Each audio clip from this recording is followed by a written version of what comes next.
Hello everyone, welcome back to the biology B. तो last class में हमने cell wall तक पढ़ा था एंड इस क्लास में हम लोग अब एंडोमेम्ब्रेन सिस्टम पढ़ने जा रहे हैं। तो चलिए शुरू करते हैं। While each of the membranous organelles is distinct in terms of its structure and function, many of these are considered together as an endomembrane system because of their functions are coordinated।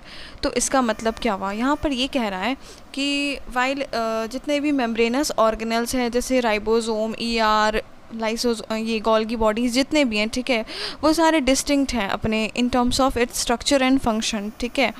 और इन सब को साथ में अगर हम लोग consider करें तो ये एक एंडोमेम्ब्रेन सिस्टम बनाते हैं। पता है क्यों? क्योंकि इन सब के फंक्शंस जो है ना वो इंटरकनेक्टेड हैं या फिर कोऑर्डिनेटेड हम लोग बोल सकते हैं। तो वो कोऑर्डिनेटेड या इंटरकनेक्टेड हैं, इसीलिए इनको साथ में हम लोग एंडोमेम्ब्रेन सिस्टम कहते हैं। The endomembrane system include endoplasmic reticulum, Golgi complex, lysosome and vacuoles। तो ये सब जो है endomembrane system के अंदर आते हैं। Since the functions of the mitochondria, chloroplast and peroxisomes are not coordinated with the above components, these are not considered as a part of the endomembrane system। जैसे माइटोकॉन्ड्रिया, क्लोरोप्लास्ट एंड पेरोक्सीसोम है, इन सब के functions coordinated नहीं है, interconnected नहीं है, इसीलिए इनको एंडोमेम्ब्रेन सिस्टम का पार्ट नहीं कह सकते हम लोग, ठीक है। Okay, so let's move on to the next topic which is endoplasmic reticulum. So endoplasmic reticulum के बारे में हम लोग क्या पढ़ेंगे? Electron microscopic studies of eukaryotic cells reveal the presence of a network or reticulum of tiny tubular structures scattered in the cytoplasm that is called the endoplasmic reticulum। Okay, so जब electron microscope के द्वारा study किया गया eukaryotic cells का, तो उससे एक network का पता चला या एक रेटिकुलम बोल सकते हैं उसका पता चला, जो कि टाइनी ट्यूबुलर स्ट्रक्चर था जो कि साइटोप्लाज्म में बिखरा हुआ था, और इसे हम क्या कहते हैं? एंडोप्लाज्मिक रेटिकुलम कहते हैं। Hence ER divides the intracellular space into two distinct compartment, that is luminal inside ER and extra luminal cytoplasm compartments. So endoplasmic reticulum जो है वो दो कंपार्टमेंट्स में डिवाइडेड है, ठीक है। ER divides the intracellular space into two distinct compartments। पहला क्या हो गया? Luminal which is inside the endoplasmic reticulum, and दूसरा पार्ट क्या हो गया? Extra luminal which is cytoplasm compartments. Okay, now the endoplasmic reticulum often shows ribosomes attached to their outer surface। so endoplasmic reticulum जो है वो क्या show करते हैं? वो शो ये करते हैं ribosomes are attach to their outer surface, ठीक है। The endoplasmic reticulum bearing ribosomes on their surface is called rough endoplasmic reticulum. So endoplasmic reticulum जब अपने आउटर सरफेस पे राइबोसोम्स को बेयर करते हैं तो उसे हम क्या कहते हैं? Rough endoplasmic reticulum. और जब वो अपने आउटर सरफेस पे आ रही है और उसका प्रेजेंट नहीं होता है, मतलब राइबोसोम प्रेजेंट नहीं होता है आउटर सरफेस पर, तो in the absence of ribosomes they appear smooth. तो जब वो एब्सेंट होता है वो राइबोसोम्स उसके सरफेस से, उसे हम क्या कहते हैं? SER बोलते हैं, उसे हम कहते हैं स्मूथ एंडोप्लाज्मिक रेटिकुलम। ओके, सो इसमें इन शॉर्ट ये बोल रहा है कि ER का दो पार्ट है, एक है RER और एक है SER। जो RER होता है that is rough endoplasmic reticulum, और जो SER है उसे हम कहते हैं स्मूथ एंडोप्लाज्मिक रेटिकुलम। अगर एंडोप्लाज्मिक रेटिकुलम के आउटर सरफेस पे राइबोसोम्स है तो उसे हम RER बोलेंगे, अगर नहीं है तो उसे हम SER बोलेंगे, ठीक है। और RER is frequently observed in the cells actively involve in the protein synthesis. So in short RER जो है वो प्रोटीन सिंथेसिस करता है एंड सिक्रीशन करता है। They are extensive and continuous with the outer membrane of the nucleus. तुम लोग को पता है कि वो ER के आउटर मेम्ब्रेन पर प्रेजेंट होता है, एक्सटेंसिव होता है and it is continuous with the outer membrane of the nucleus. Whereas SER जो होता है जो कि लिपिड सिंथेसिस के लिए जाना जाता है, और वो एनिमल सेल में होता है। In animal cells lipid like steroidal hormones are synthesized in SER। तो एनिमल सेल्स में जो लिपिड लाइक स्टेरॉयडल हार्मोन्स होते हैं वो कहाँ पर सिंथेसाइज किए जाते हैं, कहाँ पर बनाए जाते हैं? That is synthesized in the SER। Okay, diagram देख पा रहे हैं एंडोप्लाज्मिक रेटिकुलम का। तो यहाँ पर आप देख सकते हैं ये है न्यूक्लियस, ब्राउन कलर का है, ठीक है, और न्यूक्लियर पोर है छोटे छोटे। एंड ये जो आपको एंडोप्लाज्मिक रेटिकुलम के आउटर सरफेस पर दिख रहा है राइबोसोम्स जो है, तो उसे हम रफ एंडोप्लाज्मिक रेटिकुलम बोलेंगे। ये राइबोसोम्स हो गए छोटे छोटे स्ट्रक्चर्स जो एंडोप्लाज्मिक रेटिकुलम पे, और जहाँ पर नहीं है तो उसे हम ऑब्वियसली स्मूथ एंडोप्लाज्मिक रेटिकुलम ही बोलेंगे, ठीक है। Okay, so now move on to Golgi apparatus। तो गोल्गी अपैरेटस किसने फर्स्ट ऑब्ज़र्व किया था? कैमिलियो गोल्गी ने किया था 1898 में। ओके, सो इन्होंने अपने ही नाम पर रखा था, कैमिलियो गोल्गी इनका नाम है तो उन्होंने रख दिया गोल्गी अपैरेटस, ठीक है। सो यहाँ पर है कि these were later named Golgi bodies after him. Okay, they consist of many flat disc-shaped sacs or cisternae of 0.5 micrometer to 1 micrometer diameter. So Golgi apparatus में क्या क्या होता है? बहुत सारे फ्लैट डिस्क शेप और या फिर सिस्टर्ने होते हैं जिनका diameter 0.5 micrometer to 1 micrometer approx में होता है। एंड ये जो है ना एक दूसरे के पैरेलल से स्टैक टाइप के होते हैं, जैसा कि इस डायग्राम में दिख रहा है, पैरेलल पूरे स्टैक्ड हैं, तो इसी को गोल्गी अपैरेटस कहा जाता है, ठीक है। Varied number of cisternae are present in Golgi complex. So बहुत सारे नंबर में प्रेजेंट होते हैं सिस्टर्ने, किसमें? गोल्गी कॉम्प्लेक्स में। So the Golgi cisternae are concentrically arranged near the nucleus. So Golgi cisternae जो होता है वो न्यूक्लियस के पास अरेंज्ड होता है विथ डिस्टिंक्ट कॉन्वेक्स सिस और फॉर्मिंग फेस या फिर कॉन्केव ट्रांस और द मैच्योरिंग फेस। तो इसके बारे में बताती हूँ। गोल्गी सिस्टर्ने जो होते हैं ना वो एक्चुअली न्यूक्लियस के पास अरेंज होते हैं, और जैसा कि हमने पढ़ा है कॉन्वेक्स पढ़ा है, कॉन्केव पढ़ा है मैथ्स में, तो वैसा ही यहाँ पर कुछ है कि ये जो है गोल्गी सिस्टर्ने ये भी उसी टाइप से अरेंज्ड होते हैं न्यूक्लियस के पास। कैसे अरेंज होते हैं? कॉन्वेक्स सिस, जिसका दूसरा नाम है फॉर्मिंग फेस के टाइप से, एंड दूसरा कॉन्केव ट्रांस या फिर मैच्योरिंग फेस, ठीक है। इस टाइप से वो अरेंज्ड होते हैं। The cis and trans faces of the organelle are entirely different but interconnected. तो सिस एंड ट्रांस ऑब्वियस ही बात है कि पूरे मतलब कि इंटायरली डिफरेंट हैं, बट क्या है ना कि इंटरकनेक्टेड है, ठीक है, एक दूसरे से इंटरकनेक्टेड हैं। The Golgi apparatus principally performs the function of packaging materials. तो ये सब हम पढ़े हुए हैं पहले कि जो गोल्गी अपैरेटस होते हैं वो बेसिकली उनका क्या काम होता है? पहला तो यही काम होता है कि वो पैकेजिंग करते हैं, ठीक है। The Golgi apparatus principally performs the function of packaging materials that is to be delivered either to the intracellular targets और secreted outside the cell. So इसका तो या तो ये पैकेजिंग करके क्या करते हैं कि इंट्रासेलुलर टारगेट जहाँ इसका टारगेट है वहाँ भेज देते हैं, नहीं तो ये सिक्रीट कर देते हैं उस चीज़ को, उस मटेरियल को आउटसाइड दी सेल।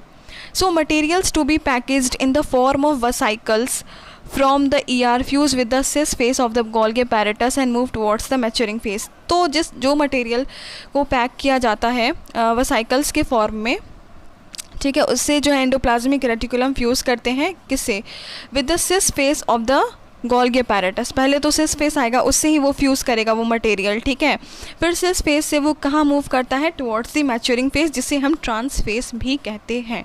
ओके, तो पहले कहाँ जाएगा वो मटेरियल पैक होके? पहले वो सिस फेस की तरफ जाएगा, उसके बाद वो कहाँ जाएगा? सिस फेस के बाद वो फिर मैच्योरिंग फेस या ट्रांस फेस के पास जाएगा, ठीक है। और this explains why the Golgi apparatus remains in close association with the endoplasmic reticulum.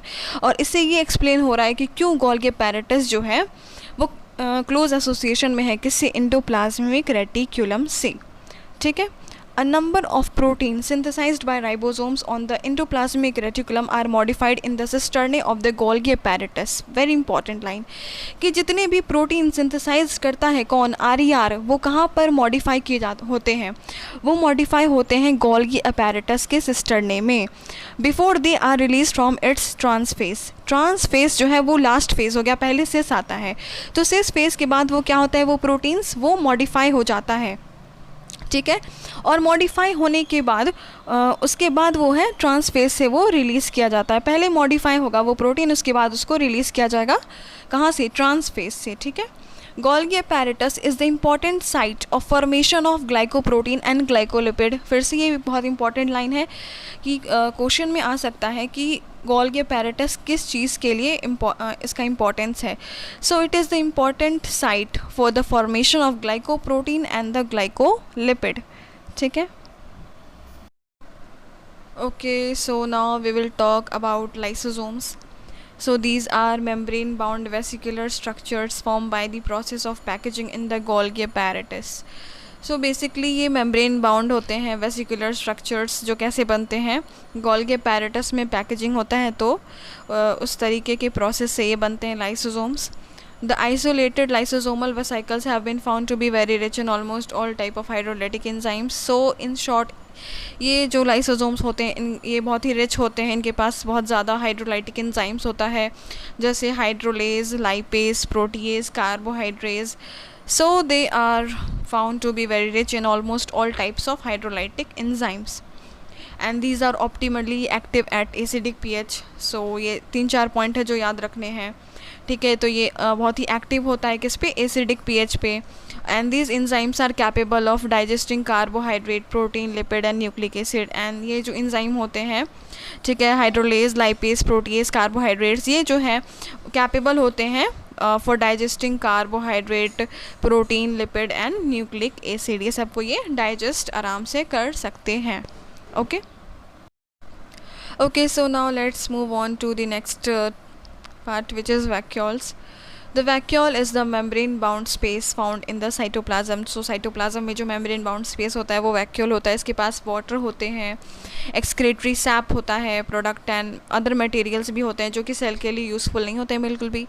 And the vacuole is bound by a single membrane called tonoplast. तो vacuole की जो covering होती है single membrane की, उसे हम tonoplast कहते हैं. In plant cells the vacuoles can occupy up to 90% of the volume of the cell. तो plant cell में vacuoles जो हैं कितना space occupy करते हैं, 90% volume, सॉरी space नहीं, 90% volume occupy करते हैं cell का, ठीक है. And in plants the tonoplast facilitates the transport of a number of ions and other materials against concentration gradients into the vacuole. तो प्लांट्स में जो है टोनोप्लास्ट के थ्रू बहुत सारे आयंस का ट्रांसपोर्टेशन होता है एंड अदर मटेरियल्स का भी होता है, which is against the concentration gradients, which is active transport into the vacuole. और अगर एक्टिव ट्रांसपोर्ट हो रहा है तो कॉन्सेंट्रेशन जो है वैक्यूल में सिग्निफिकेंटली हायर होगा दैन इन द साइटोप्लाज्म, क्योंकि इसका जो कॉन्सेंट्रेशन ग्रेडियंट है that is against the concentration gradient which is active transport. तो उस हिसाब से क्या हो जाएगा कि वैक्यूल में जो है कॉन्सेंट्रेशन जनरली हायर होगा as compare to cytoplasm. In amoeba, the contractile vacuole is important for osmoregulation. So we all know that, हम लोग बचपन से ही पढ़ते आ रहे हैं कि अमीबा में जो contractile vacuole होता है बहुत important होता है osmoregulation और excretion के लिए. and बहुत सारे सेल में एज इन प्रोटेस्ट में फूड vacuoles जो है वो कैसे फॉर्म होते हैं, by engulfing the food particles. Okay, तो बहुत सारे सेल में जैसे कि प्रोटेस्ट हो गया, ठीक है, तो वहाँ पे फूड वैक्यूल्स कैसे बन रहे हैं, by engulfing the food particles. वो फूड पार्टिकल्स को इनगल्फ करके अपना फूड वैक्यूल बना रहे हैं. Okay okay, so now let's move on to the next topic which is mitochondria, जिसके बारे में हम लोग बचपन से ही जानते हैं. तो माइटोकॉन्ड्रिया जिसका सिंगुलर होता है माइटोकॉन्ड्रियन, जब तक इसको हम लोग स्टेन नहीं करेंगे ये ईजिली विजिबल नहीं होगा अंडर द माइक्रोस्कोप. माइक्रोस्कोप के अंदर ये नहीं दिखेगा अच्छे से जब तक हम इसको स्टेन नहीं करेंगे. The number of mitochondria per cell is variable depending on the physiological activity of the cell. So सारे सेल में अपने अपने वेरिएबल माइटोकॉन्ड्रिया होते हैं पर सेल, ठीक है. नंबर जो होते हैं वो वेरिएबल होता है माइटोकॉन्ड्रिया का हर सेल में, and that depends on the physiological activity of the cell. अगर ज़्यादा एक्टिव सेल है तो उसमें ज़्यादा माइटोकॉन्ड्रिया लगेगा, ठीक है. In terms of shape and size also considerable degree of variability is observed. And shape and size के टर्म्स में भी जो है बहुत ज़्यादा ये वेरिएबल होता है, कहीं पे कोई और शेप का, कहीं पे कुछ और शेप का. तो टिपिकली इसका जो शेप होता है वो सॉसेज शेप्ड का होता है या फिर सिलेंड्रिकल शेप का होता है ये, जिसका डायमीटर 0.2 से 1 माइक्रोमीटर होता है. एवरेज 0.5 माइक्रोमीटर हम लोग कह सकते हैं. एंड इसका जो लेंथ होता है माइटोकॉन्ड्रिया का that is 1 to 4.1 micrometer. And each mitochondrion is a double membrane bound structure, ठीक है. सो ईच माइटोकॉन्ड्रिया जो था उसका डबल मेम्ब्रेन बाउंड स्ट्रक्चर होता है, जैसे कि हम लोग इस फिगर में देख सकते हैं. ये इसका आउटर मेम्ब्रेन हो गया, ये इसका इनर मेम्ब्रेन हो गया. This is the matrix, inner membrane space, cristae. So these are all the structure of mitochondria. And देख लिया कि आउटर मेम्ब्रेन, इनर मेम्ब्रेन होते हैं. So these are double membrane bound structure with the outer membrane and the inner membrane dividing its lumen distinctly into 2 aqueous compartments, ठीक है. तो इसका जो ल्यूमेन होता है ये 2 एक्वस कंपार्टमेंट में क्या होता है, ऐसे डिवाइडेड होता है, as in outer compartment and the inner compartment, ठीक है. The inner compartment is filled with a dense homogeneous substance called the matrix. So inner compartment जो होता है माइटोकॉन्ड्रिया का that is filled with a dense homogeneous substance जिसे हम कहते हैं मैट्रिक्स। एंड जो आउटर मेम्ब्रेन होता है, the outer membrane forms the continuous limiting boundary of the organelle. और जो आउटर मेम्ब्रेन होता है that is continuous and limiting boundary, उसको हम लोग लिमिटिंग बाउंड्री कहते हैं ऑर्गेनल का। सो बेसिकली दो होते हैं इसके membrane, outer membrane and inner membrane. And जो माइटोकॉन्ड्रिया की इनर मेम्ब्रेन की जो इनफोल्डिंग होती है उसे हम कहते हैं क्रिस्टे, ठीक है। तो the inner membrane forms a number of infoldings called the cristae which is important, जिसका सिंगुलर होता है Crysta towards the matrix, matrix के तरफ, ठीक है। The cristae increase the surface area. अब फंक्शंस आ गया कि क्रिस्टे का क्या जो है, क्रिस्टे का क्या है फंक्शन है। तो पहला फंक्शन तो यही है कि ये सरफेस एरिया इंक्रीज करता है, ठीक है। The two membranes have their own specific enzymes, हाँ अपना अपना मेम्ब्रेन का अपना अपना एंजाइम्स होगा, आउटर मेम्ब्रेन का अपना एंजाइम्स, इनर मेम्ब्रेन का अपना enzymes which is associated with the mitochondrial functions, ठीक है, जो माइटोकॉन्ड्रिया के फंक्शन से रिलेटेड होता है। Mitochondria are the sites of aerobic respiration, ये तो हम लोग को पता ही है कि माइटोकॉन्ड्रिया में एरोबिक रेस्पिरेशन होता है। दे produce cellular energy in the form of ATP, ठीक है। सो हम लोग पढ़े ही हैं कि mitochondria is the powerhouse of the cell, क्योंकि वो ATP प्रोड्यूस करता है। So they produce cellular energy in the form of ATP and hence they are called the powerhouse of the cell. The matrix also possesses singular circular DNA molecules, ठीक है। तो mitochondria के जो matrix है उसमें क्या पाया जाता है, सिंगल सर्कुलर DNA मॉलिक्यूल पाया जाता है, कुछ RNA मॉलिक्यूल भी पाया जाता है। एंड राइबोसोम्स जो होता है माइटोकॉन्ड्रिया में वो 70S का होता है। And the components required for the synthesis of proteins, and components required for the synthesis of proteins, तो जो कंपोनेंट्स प्रोटीन के सिंथेसिस में चाहिए होता है वो भी माइटोकॉन्ड्रिया में पाया जाता है। And the mitochondria divides bye fission, okay.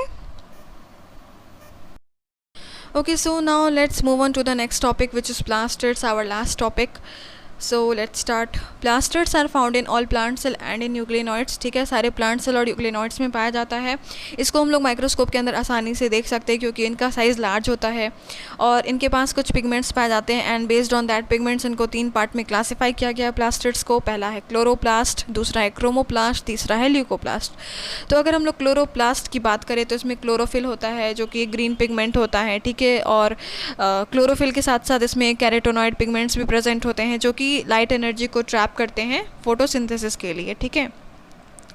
In the chromoplast जो कि दूसरा पिगमेंट है इसका, ठीक है, उसमें क्या क्या होता है, उसमें फैट सॉल्युबल कैरोटीनॉइड पिगमेंट्स होते हैं जैसे कि carotene, xanthophyll and others are present and this gives part of the plant. ये प्लांट को येलो, ऑरेंज या रेड कलर देता है, कौन, क्रोमोप्लास्ट, ठीक है। एंड तीसरा जो पार्ट है दैट इज़ ल्यूकोप्लास्ट, जिसको हम लोग कलरलेस प्लास्टिड भी कहते हैं, जिसका बहुत वेरिड शेप होता है, बहुत सारे शेप का होता है, साइज़ का होता है और प्लस न्यूट्रिएंट भी स्टोर करता है। तो इसका भी बहुत सारा टाइप है, जैसे ल्यूकोप्लास्ट का खुद का अपना टाइप है, जैसे अमाइलोप्लास्ट हो गया, इसके अंदर आता है जो कि कार्बोहाइड्रेट्स को स्टोर करता है या स्टार्च बोल सकते हैं उसको स्टोर करता है। एंड अमाइलोप्लास्ट का एग्जाम्पल अगर एग्जाम में पूछे तो उसमें हम लोग पोटैटो भी लिख सकते हैं।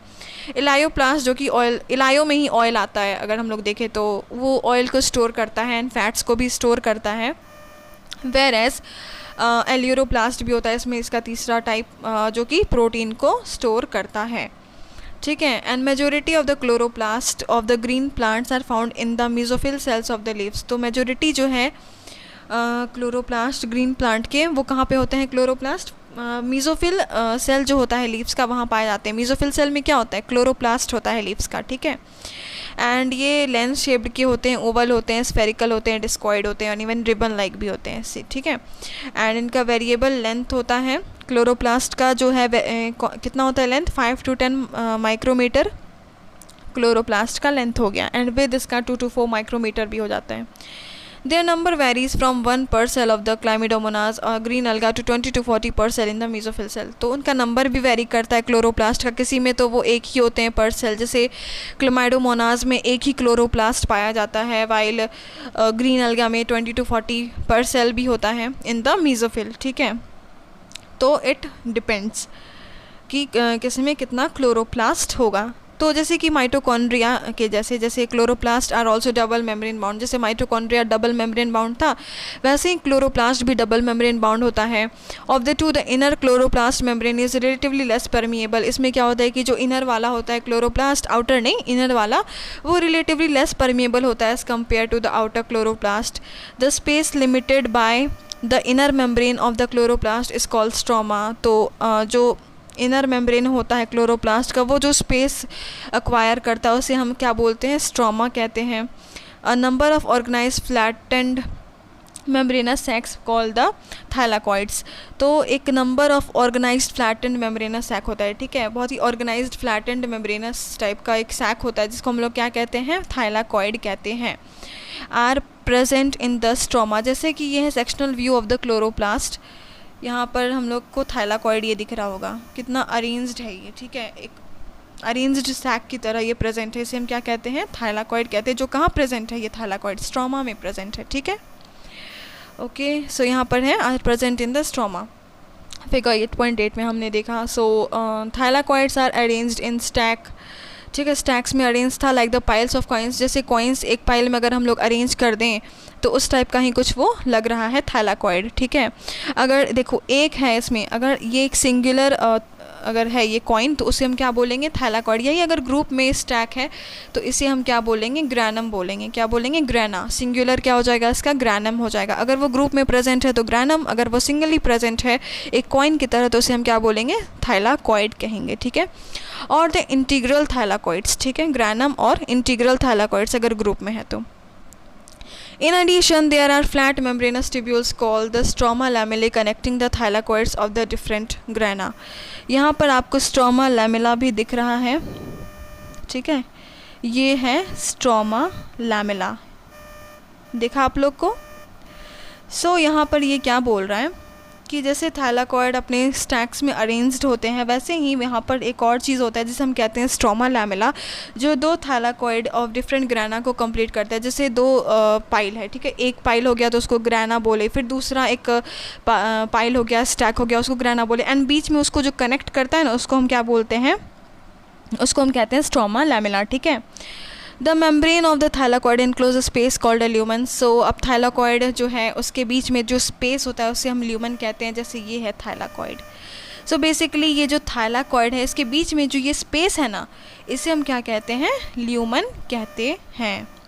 Okay, the stroma of the chloroplast contain enzymes. तो उस स्ट्रोमा में जो यहाँ पर हम लोग स्ट्रोमा देख रहे हैं, तो स्ट्रोमा में क्या होता है, क्लोरोप्लास्ट का एंजाइम्स होता है which is required for the synthesis of carbohydrates and proteins. तो कार्बोहाइड्रेट्स एंड प्रोटीन्स के सिंथेसिस के लिए उस स्ट्रोमा में एंजाइम्स पाए जाते हैं। उसमें small double stranded circular DNA होता है, डीएनए मॉलिक्यूल्स होता है, राइबोसोम्स होता है, so which is use for the synthesis of carbohydrates and proteins. So chlorophyll pigments are present in the thylakoids. तो थाइलाकॉइड्स में क्या प्रेजेंट होते हैं, क्लोरोफिल के पिगमेंट्स प्रेजेंट होते हैं। The ribosomes of the chloroplast are smaller. तो यहाँ पर क्लोरोप्लास्ट के राइबोसोम स्मॉलर होते हैं, 70s वाले होते हैं, दैन द साइटोप्लाज्मिक राइबोसोम्स। और साइटोप्लाज्मिक राइबोसोम्स कितने होते हैं, 80s, ठीक है।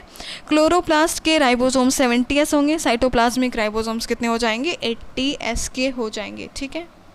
ओके, तो अगर आपको ये वीडियो में कुछ भी डाउट है, अगर कुछ समझ नहीं आ रहा है तो प्लीज़ कमेंट बॉक्स में लिख दें। आपके जो भी डाउट्स हैं मैं उन्हें देखूंगी और अपने नेक्स्ट वीडियो में उस डाउट को कंसिडर करूंगी। सो आज के इस वीडियो में इतना ही, मिलते हैं हम अपने नेक्स्ट वीडियो में। Thank you.